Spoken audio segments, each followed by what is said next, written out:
Welcome back to SS Anime, your go-to source for all things anime. Today, we're diving deep into one of the most popular shonen manga and anime series of the past few years, Jujutsu Kaisen. But before we get started, there will be some manga spoilers, so don't watch this video if you don't want to get spoiled. With that aside, let's get into the video. From its debut, Jujutsu Kaisen was hailed as a game changer in the world of shonen manga. With its fast-paced narrative and the way it dodged some of the typical cliches of its genre, it was seen as a fresh take by fans who had grown weary of the usual shonen tropes. The idea that Jujutsu Kaisen stood apart from other series became one of its biggest selling points. However, that reputation is somewhat overstated. While it would be unfair to say the series is entirely full of cliches, elements like its pacing, world building, and how it handles its cast, especially Yuji, reveal that Jujutsu Kaisen follows shonen conventions more than fans might want to admit.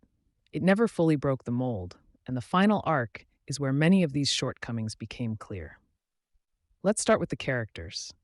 One of the common complaints about shonen series is their tendency to leave side characters underdeveloped, and Jujutsu Kaisen doesn't escape this trap. By the final arc, many of the supporting cast members were left with minimal screen time or involvement in the main story.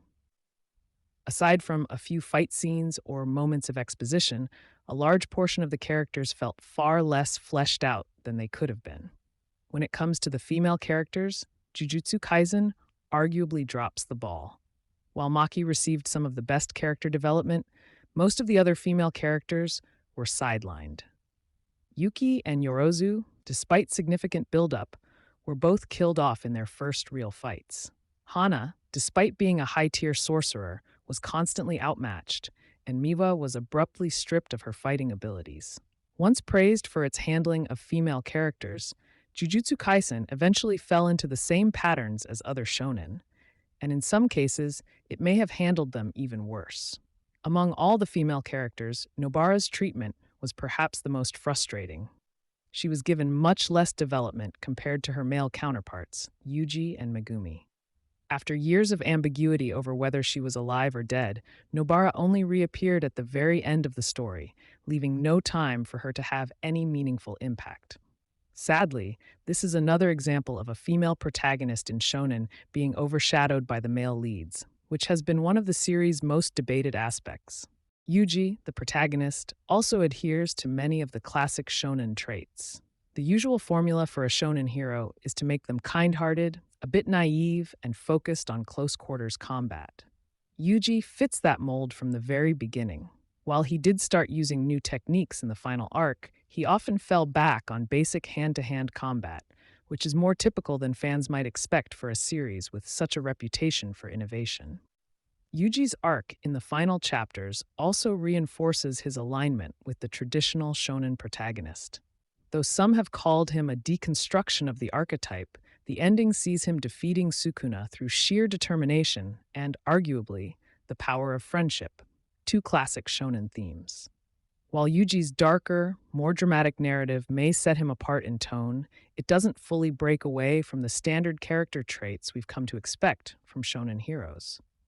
Another major issue is Jujutsu Kaisen's pacing and world building. While the rapid pacing was initially seen as a strength, over time, it became clear that it was holding the series back. Character arcs often felt rushed, and story beats were resolved too quickly to have a lasting emotional impact. This was particularly evident in the final arc, which left several major plot threads unresolved. The fast pacing also affected the series' world building. Like many shonen stories, Jujutsu Kaisen struggled to fully flesh out its setting and lore. Key elements, such as Sukuna's backstory, the deeper workings of Jujutsu society, and how the broader world responded to the events of the later arcs, were often glossed over.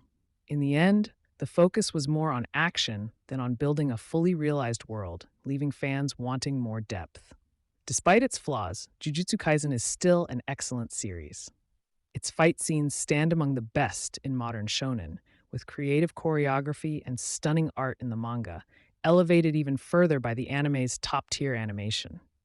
The action is undeniably a major draw, and it's a key reason why the series is worth watching or reading.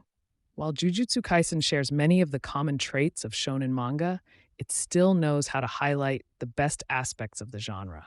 Between its thrilling fight scenes, dramatic storylines, and engaging character dynamics, Jujutsu Kaisen manages to capture what makes shonen so enjoyable to fans. It may not be as revolutionary as some claim, but it has certainly earned its place as one of the most popular anime franchises today. That's it for today's deep dive. What do you think? Does Jujutsu Kaisen live up to its reputation as a groundbreaking series? Or do you agree with some of these critiques? Let me know in the comments. Don't forget to like, subscribe, and hit the notification bell so you never miss an upload from SS Anime. See you in the next one.